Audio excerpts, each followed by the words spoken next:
The training hall was the largest room Elena Vasquez had ever seen. It stretched out before her like a sports stadium, but instead of seats, there were combat rings, weapon racks, and machines she could not even begin to understand. The ceiling was so high that clouds of steam gathered near the top, released from vents that kept the air comfortable for dozens of different species. Elena stood in a line with 40 other recruits. She was the only human among them. To her left stood a Dralvek, a creature that looked like a bear made of stone. Its body was covered in thick gray plates, and when it breathed, the sound was like rocks grinding together. To her right was a Thessian, a being with 6 thin legs and a body that seemed to be made of flowing water trapped inside a transparent shell. Further down the line were species Elena had only read about in her training manuals. Some had wings, some had tails, some had so many eyes that Elena felt dizzy just looking at them. She was 5 feet and 4 inches tall. She weighed 120 pounds. Among these aliens, she felt like a mouse standing in a room full of elephants. The doors at the far end of the hall slid open with a hiss. Every recruit straightened their spine. Even the massive Dralvek seemed to hold its breath. Commander Vexrath entered the room. He was Corvani, a species that had conquered 17 star systems before humans had even invented the wheel. His body was covered in dark purple armor that was not armor at all, but his own natural shell. It grew from his flesh like fingernails grew from human fingers, but it was harder than steel. He stood 8 feet tall on 4 powerful legs, and his upper body had 4 arms, each one ending in claws that could cut through metal. His face had 4 eyes arranged in a diamond pattern. They were completely black, like pools of oil, and they showed no emotion at all. Vexrath walked down the line of recruits slowly. His legs made a clicking sound against the floor with each step. He stopped in front of the Dralvek and nodded once. He paused before a group of Thessians and made a gesture that their translator devices turned into approval. He examined a pair of Vorn warriors, insects the size of motorcycles, and grunted with what might have been respect. Then he reached Elena. He stopped. His 4 eyes focused on her, studying her from head to toe. The silence in the room became so thick that Elena could hear her own heartbeat. "What is this?" Vexrath asked. His voice was deep and rough, like 2 stones being rubbed together. The translator device on his chest turned it into words Elena could understand, but it could not hide the disgust in his tone. "Cadet Elena Vasquez, sir," she replied. Her voice was steady, but her hands were shaking slightly at her sides. "Human. From Earth. Human." Vexrath repeated the word like it tasted bad in his mouth. He turned to address the entire class. "Cadets, take a good look at this creature. This is a human. They come from a planet called Earth, a small world in a system so far from the galactic center that most of our ancestors did not even know it existed." He began to circle Elena slowly, and she forced herself to keep looking straight ahead. "Humans have no natural armor," he continued. "Their skin is soft. It tears easily. It burns in their own sun." He poked her shoulder with 1 claw, not hard enough to hurt, but hard enough to make his point. "They have no claws worth mentioning. Their teeth are flat, designed for plants and cooked meat. They cannot see in the dark. They cannot hear frequencies above a certain range. They cannot smell danger approaching." Some of the alien cadets made sounds that Elena's translator identified as laughter. "They require 8 hours of sleep every single day," Vexrath said. "They must eat multiple times per day or they become weak. Their bones break. Their muscles tear. They catch diseases that kill them slowly from the inside." He stopped in front of her again. "And yet, the Galactic Coalition has decided to accept them as members. And not just as members, but as potential soldiers." He leaned down until his face was level with hers. His breath smelled like copper and something else she could not identify. Up close, she could see that his shell was covered in small scratches and dents, battle scars from 100 fights. "Tell me, small one," he said quietly, but loud enough for everyone to hear. "Why should I waste my time training something so delicate? Why should I spend my valuable hours teaching combat to a species that is already half dead before the fight begins?" Elena felt her fear rising inside her chest like cold water. Every instinct told her to step back, to look away, to submit. This creature was bigger than her, stronger than her, and could probably kill her with a single swipe of his claws. But she did not step back. "Because humans do not quit, sir," she said. Vex Wrath made a sound that might have been a laugh. It was not a pleasant sound. Do not quit? He repeated. That is your answer? Every species claims they do not quit. The Dralvek do not quit. The Vorn do not quit. What makes humans special? Elena thought about her grandmother, who had survived 3 winters in the Siberian wilderness, with nothing but a knife and her will to live. She thought about her father, who had worked 18-hour days in the mines until his hands were more scar than skin. She thought about the history of her species, the wars they had fought, the diseases they had survived, the disasters they had overcome. We do not know how to quit, sir, she said. Our species never learned. The room was silent. Vex Wrath stared at her for a long moment, and she could not tell what he was thinking. Then he straightened up and gestured toward the nearest combat ring. Words are easy, he said. Show me what humans can do. Step into the ring and throw a punch at me. Show your fellow cadets what passes for a strike among your kind. Elena walked toward the ring on legs that felt like they were made of water. Around her, alien cadets whispered to each other. Their translators turned their words into sounds she could understand, and none of them were kind. This will be quick, someone said.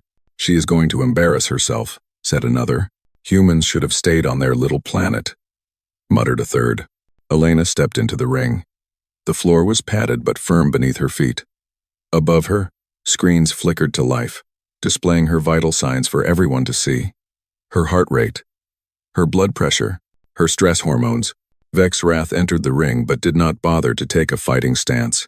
He simply crossed his forearms over his chest and looked at her with what might have been boredom. Whenever you are ready, human, he said. Hit me. Elena raised her fists and took a breath. The screens above showed her adrenaline levels climbing higher and higher. The alien cadets clicked and whispered, amused by her obvious fear. She looked at Vex Wrath, at his armored body, at his confident stance.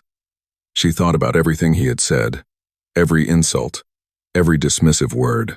Then she threw her punch. Elena's fist connected with Vex Wrath's chest. The impact traveled up her arm, through her shoulder, and rattled her teeth.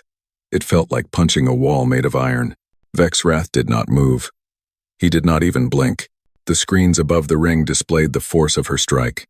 Numbers appeared in galactic standard units, and though Elena did not fully understand them, she could tell from the reactions around her that they were not impressive. That, Vex Wrath announced to the room, is exactly what I expected. Laughter filled the training hall. The Dralvik made a rumbling sound deep in its chest. The Thessians rippled with colors that their translator identified as amusement. Even the Vorn clicked their mandibles in what passed for mockery among their kind. Vex Wrath looked down at Elena with all 4 of his dark eyes. There was no anger in his gaze, no respect, not even annoyance. There was only pity, the kind of pity one might feel for a small animal that did not understand it was about to be eaten. Weak, he said. Pathetic. I have been struck harder by falling raindrops on my homeworld. Elena's knuckles throbbed. She had hit him as hard as she could, or at least as hard as she thought she could, and it had done nothing. Not a scratch, not a dent, not even a mark. This is why humans will never succeed as soldiers, Vex Wrath continued. He turned away from her to address the rest of the class. They are simply not built for combat. Their bodies are soft, their strikes are weak, and their endurance is laughable. The coalition made a mistake accepting them, but that is a political matter, not a military one. My job is to train soldiers, and I cannot train something that was never meant to fight. He gestured toward the exit. You may leave the ring, human. Go stand with the observers. Perhaps you can learn something by watching your betters train. Elena did not move. Her heart was pounding so hard she could feel it in her throat. The screens above displayed her vital signs for everyone to see, and she knew what they showed. Elevated pulse, increased blood pressure, massive amounts of stress hormones flooding her system.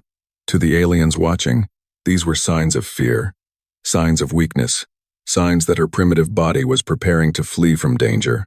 They did not understand what they were seeing.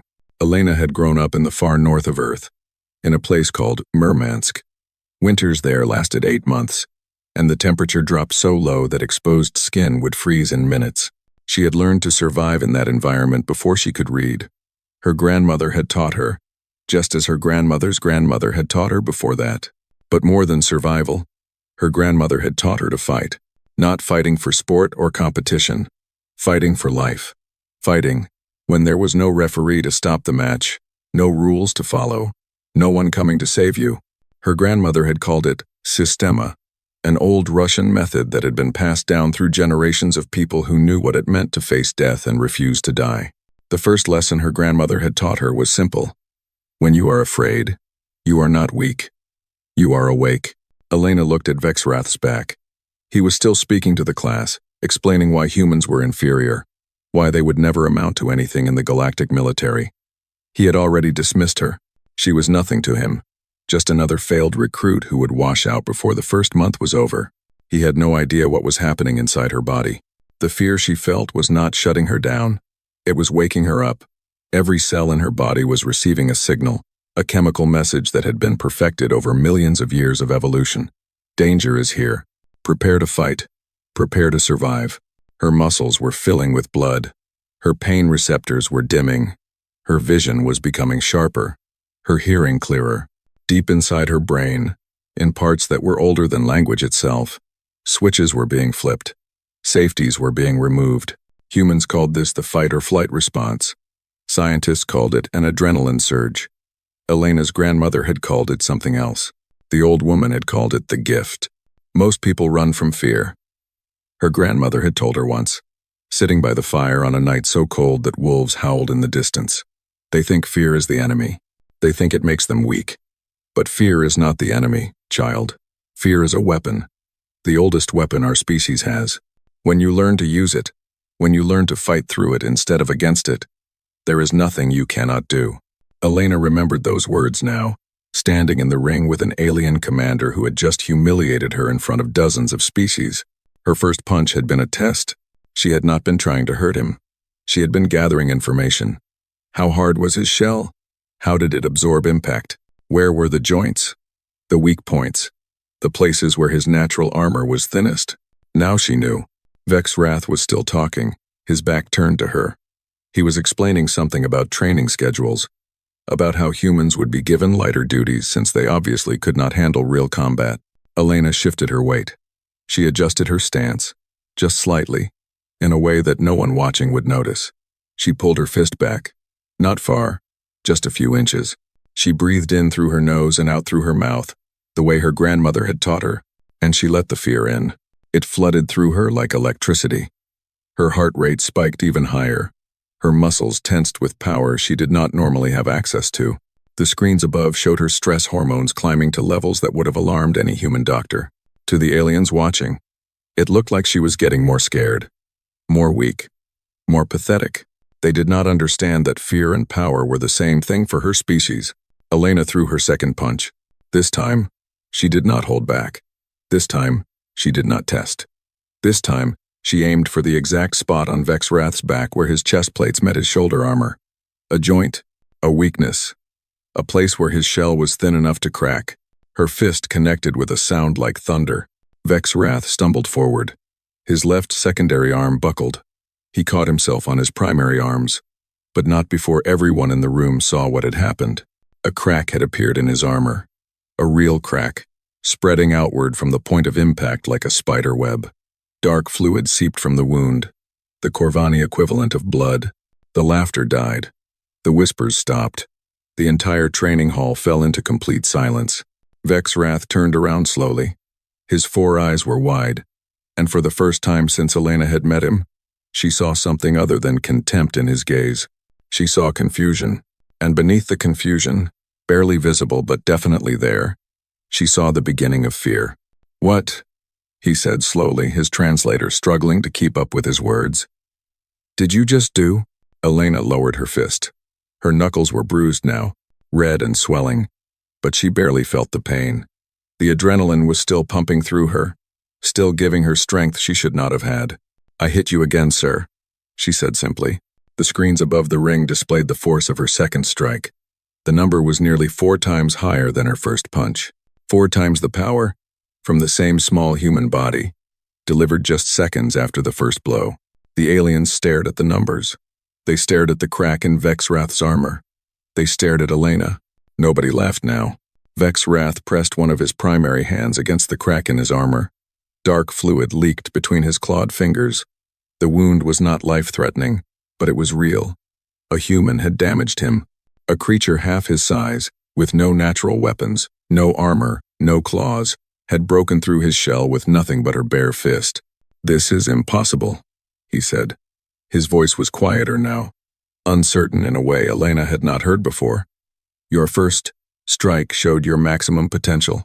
The combat AI measured your muscle density, your bone structure, your physical limits.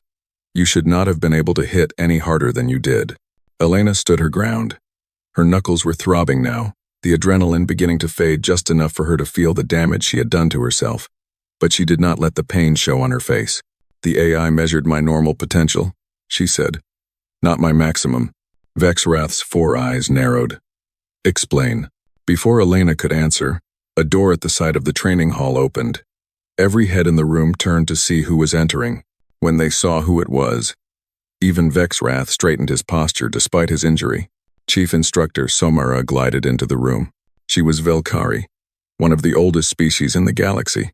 Her body was tall and thin, almost like a pillar of white smoke given solid form. She had no face in the traditional sense, just a smooth surface that glowed with soft bioluminescent light. That light changed color based on her emotions, though few species could read those colors accurately. Right now, her glow was a pale blue that the translator system could not quite interpret. Interest, perhaps, or concern, maybe both. "Commander Vexrath," she said. Her voice did not come from any visible mouth. Instead, it seemed to resonate directly in the minds of everyone present. "I observed the incident from the viewing deck. Please report to the medical bay for treatment. I will continue this lesson." Vexrath hesitated. For a moment, it looked like he might argue, but then he glanced at Elena, at the crack in his armor, and something in his expression shifted. He gave a short nod and walked toward the exit. Medical drones, small flying robots that had been hovering near the walls, followed him, so Mara waited until he was gone. Then she turned to face Elena, and her glow shifted to a deeper shade of blue. "Cadet Vasquez," she said, "you have created quite a situation. I believe you owe your fellow cadets an explanation. Tell us what just occurred." Elena looked around the training hall. Dozens of alien eyes stared back at her. Some were curious, some were suspicious. A few, she noticed, were afraid. They had just watched a human do something that should have been impossible, and they did not understand how. She took a breath and began to explain. "Humans evolved on a planet called Earth," she said. "Our world is what galactic scientists call a Class 4 environment. High gravity, extreme temperature variations, dangerous predators, toxic plants, diseases that adapt faster than medicine can cure them." She paused to let the translators catch up.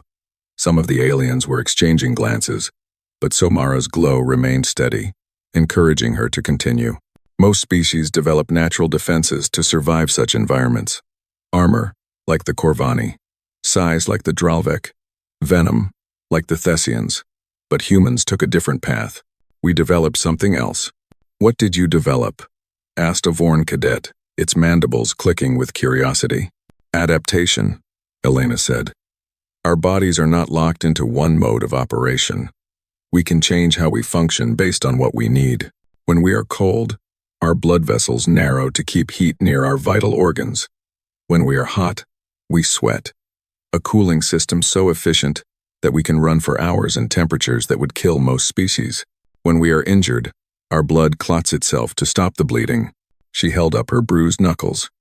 Already, she could see the skin beginning to purple as her body rushed repair cells to the damaged area. "And when we are afraid," she continued, "something special happens. Our bodies release chemicals called adrenaline, cortisol, and norepinephrine. These chemicals change us. They make our hearts beat faster, pumping more blood to our muscles. They reduce our ability to feel pain, allowing us to fight through injuries that would stop us normally. They sharpen our senses, making us see and hear things we would miss in a calm state." Sohmara's glow pulsed with a color that the translator identified as fascination. "You are saying that fear makes humans stronger?" "Yes," Elena said. "But it is more than that. Fear does not just make us stronger, it makes us exceed our own limits. Under normal conditions, a human can only access about 60% of their muscle strength. Our brains put a limit on us, a safety mechanism to prevent us from damaging ourselves. But when we are truly afraid, when we believe our lives are in danger, that limit is removed. The training hall was completely silent now. Every cadet was listening, their various forms of breath held in anticipation. There are stories on Earth, Elena said, of mothers lifting vehicles off their trapped children, of people running for miles on broken legs, of soldiers fighting for hours after receiving wounds that should have killed them instantly. We call this phenomenon hysterical strength, but it is really just our bodies doing what they were designed to do: survive at any cost. She looked directly at the spot where Vex Wrath had been standing. Commander Vex Wrath saw my fear on those screens and assumed it meant I was getting weaker. He thought I was like a frightened animal, freezing up before a predator. But human fear does not make us freeze. It makes us more dangerous. A Corvani cadet, younger than Vex Wrath but with the same basic body structure, stepped forward. If this is true, why did your first punch not harm the commander? Because I was not trying to harm him with my first punch, Elena admitted. I was testing him, gathering information, feeling how his armor absorbed impact, finding where the weak points were. By the time I threw my second punch, I knew exactly where to hit and exactly how hard. The young Corvani's 4 eyes went wide. You analyzed his defenses in the middle of combat? While you were afraid? Elena allowed herself a small smile. Fear does not make humans stupid. It makes us focused. Every bit of mental energy that might normally be wasted on other thoughts gets redirected toward the threat in front of us. We become very, very good at solving the problem of how to survive. So Mara glided closer to Elena.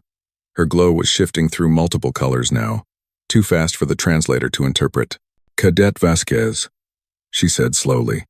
I have trained soldiers from over 100 species across this galaxy.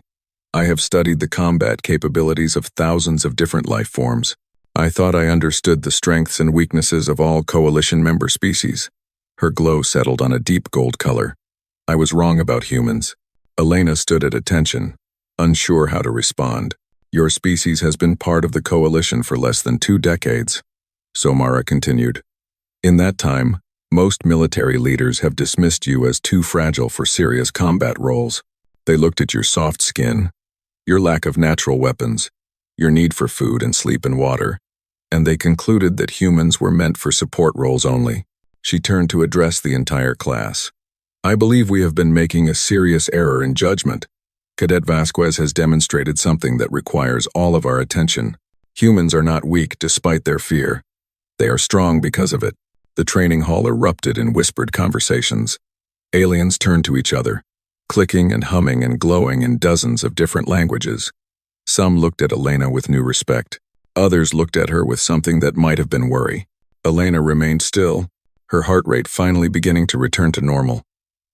The adrenaline was fading, and she could feel every bruise, every ache, every complaint from her battered body. But she could also feel something else, something that felt like hope. Maybe humans did have a place in this galaxy after all. The days that followed the incident in the training hall changed everything for Elena. Word spread quickly through the academy. By dinner that evening, cadets from every wing of the massive station knew what had happened. A human had cracked the armor of Commander Vex Wrath. A human had done it with her bare hands. A human had done it while afraid. Elena found herself the subject of constant attention. Aliens who had ignored her before now approached her in the corridors. Some wanted to ask questions about human biology. Others wanted to see her fight again. A few, she suspected, wanted to test whether the stories were true. She avoided trouble when she could. She answered questions honestly when she could not avoid them. And she trained harder than she had ever trained in her life. So Hamara had taken a personal interest in her development. The ancient Velkari met with Elena 3 times per week in a private training room, studying her physical capabilities with scientific precision. She measured Elena's reaction times, her recovery rates, her ability to function under stress. She documented everything and shared her findings with the Coalition's Military Science Division. Your species is fascinating, Somara told her during one of these sessions. Most life forms become less capable when exposed to prolonged stress. Their bodies break down, their minds lose focus. But humans seem to work in the opposite direction. Elena was running on a track that simulated Earth gravity while sensors monitored her vital signs. She had been running for 2 hours. and her lungs burned with every breath. "We call it adaptation," she said between gasps. "Our ancestors had to chase prey for entire days before it would tire. Those who could not endure did not survive. Persistence predation," so Mara said, her glow shifting to the color of understanding. "Yes, I have read about this. Your species would follow an animal until it collapsed from exhaustion, even if that took from sunrise to sunset." Elena nodded, too tired to speak. The track beneath her feet increased its incline, simulating a steep hill. Her legs screamed in protest, but she did not stop. "What I find most interesting," so Mara continued, "is not your physical endurance. Other species can match that, given the right conditions. What makes humans unique is your ability to push past your own limits. Your fear response does not merely prepare you for danger. It actively enhances your capabilities beyond their normal range." The track stopped. Elena bent over, hands on her knees, gasping for air. Sweat poured down her face and dripped onto the floor. Her muscles felt like they were filled with fire. "How long was I running?" she asked. 2 hours and 47 minutes, so Mara replied. "At a pace that should have exhausted you after 1 hour. Your body has been operating in what you would call overdrive mode for nearly 3 times longer than your baseline projection suggested." Elena straightened up slowly. Her vision was blurry at the edges, and she knew she would pay for this tomorrow with aches and pains that would make walking difficult. But she also knew she was getting stronger. Every day, every training session, her limits were expanding. "The Coalition's tactical doctrines need to be revised," so Mara said. It was not a question. It was a statement of fact. "We have been deploying humans in support roles because we believed they were too fragile for frontline combat. We were wrong." "How wrong?" Elena asked. So Mara's glow cycled through several colors before settling on something the translator called serious. "I am preparing a report for the Coalition High Command. I will be recommending that humans be reclassified from Category 3 combat species to Category 1. Elena's eyes went wide. Category 1 was reserved for the most dangerous species in the galaxy. The Dralvek were Category 1. The Corvani were Category 1. Species that had conquered entire star systems through military force were Category 1. "Is that not an exaggeration?" she asked carefully. "I do not believe so," so Mara replied. "Consider what you have shown me in just the past few weeks. Humans can function without sleep for days when necessary. You can survive injuries that would kill most species. You can operate in temperature extremes that would incapacitate others. You can consume substances that would poison nearly any other life form and call it recreation." Elena thought about coffee, about alcohol, about the spicy food her father used to make, seasoned with peppers that contained chemicals designed to cause pain. Humans ate these things for fun. "Your bodies are constantly repairing themselves," so Mara continued. "You heal from wounds in days that would take other species weeks to recover from. Your bones become stronger when they break and mend. Your muscles grow larger when you damage them through exercise. You are not fragile, Cadet Vasquez. You are anti-fragile. Stress makes you better." The word hung in the air. Anti-fragile? Elena had never thought of her species that way, but she could not argue with the logic. "There is one more thing," so Mara said. Her glow dimmed slightly, and Elena recognized it as the color of concern. "I have been studying your psychological profiles as well as your physical ones. Humans have a characteristic that I do not fully understand." "What characteristic?" "Spite." Elena blinked. "Excuse me?" "Spite," so Mara repeated. "When humans are told they cannot do something, when they are mocked or dismissed or underestimated, they do not simply prove their critics wrong. They often become obsessed with exceeding expectations. They work harder, push further, sacrifice more, specifically because someone said they would fail." Elena thought about Vex's wrath calling her weak. She thought about the laughing aliens. She thought about every person who had ever told a human that something was impossible. "Is that not normal?" she asked. So Mara's glow flickered. "No, Cadet Vasquez. For most species, discouragement leads to reduced effort. Being told something is impossible makes most beings accept that it is impossible. But humans seem to treat impossibility as a personal challenge." A small smile crossed Elena's face. She could not help it. "We do get stubborn when people tell us we cannot do something." "Stubborn is an understatement," so Mara said. I have reviewed the history of your species. You have survived ice ages, plagues, wars that killed millions of your kind, and natural disasters that should have erased you from existence. Each time, you came back stronger. Each time, you adapted and rebuilt and continued forward. You do not merely survive adversity. You seem to feed on it. The training room was quiet for a long moment. Elena thought about Earth, about the countless generations of humans who had faced impossible odds and refused to surrender. She thought about her grandmother, about the stories of survival and endurance that had been passed down through her family. What happens now? Elena asked. Now, Somara said. We begin your real training. I want to understand the full extent of human capabilities. I want to know what happens when you are pushed to your absolute limit and beyond. I want to know if there is a point where you break, or if you simply keep finding new reserves of strength. Elena felt a chill run down her spine. Not from fear, exactly. Something closer to anticipation. And after that, Somara's glow shifted to a color Elena had not seen before. The translator struggled for a moment, then produced a word. Opportunity. After that, Somara said, we show the galaxy what humans can really do. Elena nodded slowly. Her body was exhausted. Her muscles ached. Her knuckles still bore faint bruises from her fight with Vexwrath weeks ago. But deep inside, in the place where her grandmother's lessons lived, she felt something burning. It was not fear. It was not anger. It was the feeling of a human who had been underestimated for the last time. 6 months passed faster than Elena had imagined possible. The graduation ceremony was held in the Grand Assembly Hall, a space so large that it had its own weather system. Clouds drifted near the ceiling, and the walls displayed holographic images of famous battles from Coalition history. Representatives from dozens of species filled the viewing galleries, watching as the newest class of soldiers prepared to receive their commissions. Elena stood with her fellow graduates in neat rows on the main floor. She wore the formal uniform of a Coalition officer, dark blue with silver trim and a small emblem over her heart that marked her as infantry qualified.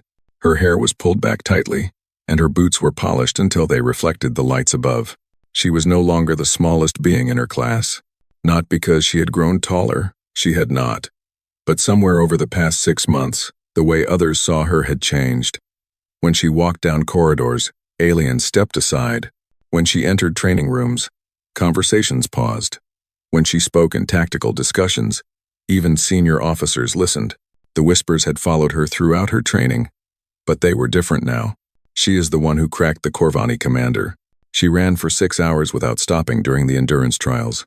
She fought 3 Thessians simultaneously in the combat assessment and won. I heard she stayed awake for 4 days during the survival exercise. I heard she broke her arm during the obstacle course and finished anyway. Elena ignored the whispers as best she could. She had work to do. Legends were for other people. The ceremony proceeded with speeches and presentations. Somara spoke about the importance of unity among species. A Coalition admiral talked about the threats that still lurked in the unexplored regions of space. A politician whose name Elena immediately forgot droned on about funding and resources. Then came the moment Elena had been waiting for. Commander Vexwrath walked to the podium. His armor had healed completely. The crack she had made was gone, replaced by new shell that was slightly darker than the surrounding plates. A permanent mark, she had learned. Corvani armor that regrew after injury was always a different shade. He would carry the evidence of their encounter for the rest of his life. He stood at the podium and looked out over the assembled graduates.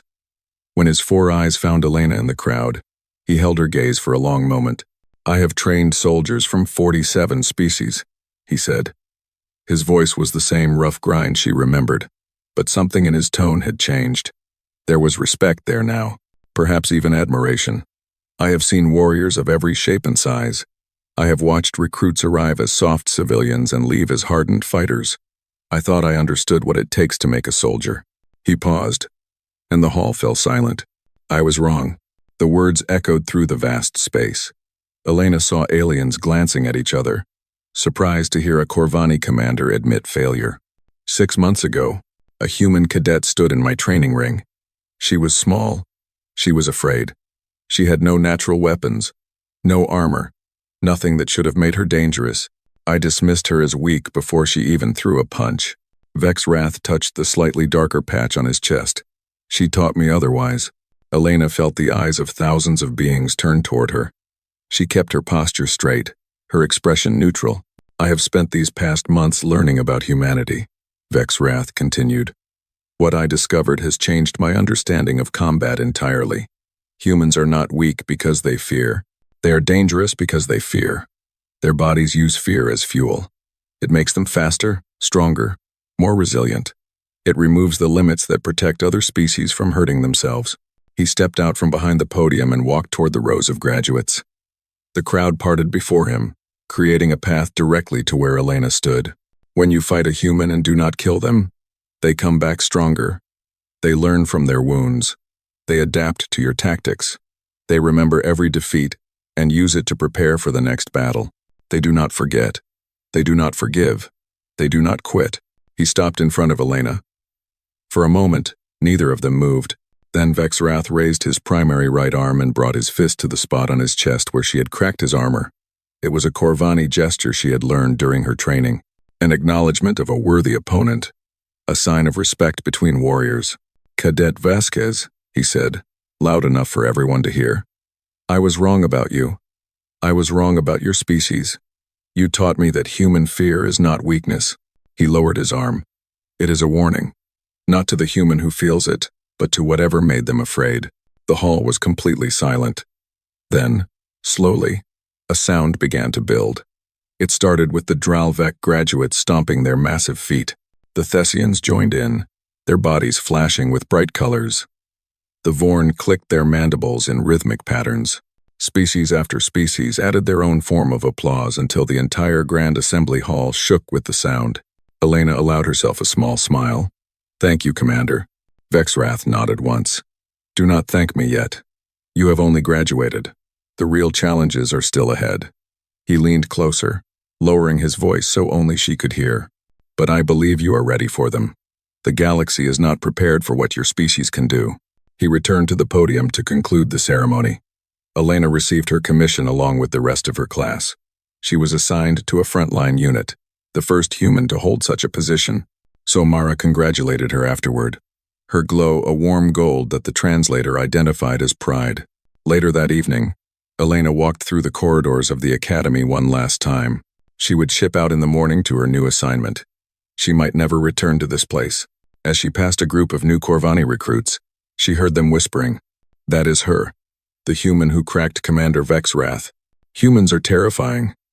I heard they poison themselves for fun. I heard they can run for days without stopping. I heard they cannot be killed. Not really. They just keep coming back. I heard if you make one angry, it remembers forever." Elena kept walking, but she let herself smile. Her grandmother would have been proud. All those lessons in the cold Russian nights, all that training in how to survive and fight and never surrender, had led to this. A human standing tall among the stars, earning the respect of species that had conquered galaxies before humanity had invented fire. The whispers would spread. Stories about humans would travel from system to system, growing larger with each telling. Future aliens would hesitate before challenging a human, remembering the tales of impossible endurance and unbreakable will. And that was exactly how it should be. Humans were not the strongest species in the galaxy. They were not the fastest, the toughest, or the most advanced. But they were the most stubborn, the most adaptable, the most willing to suffer for victory. Fear made them dangerous. Pain made them determined. Impossible odds made them angry. And an angry, determined, dangerous human was the last thing any enemy wanted to face. Elena stepped out of the academy and looked up at the stars. Somewhere out there, threats waited. Battles needed to be fought. Enemies needed to learn what happened when they underestimated the soft, fragile, weak species from the little planet called Earth. She was ready to teach them. The galaxy would learn to fear human fear. It was only just beginning.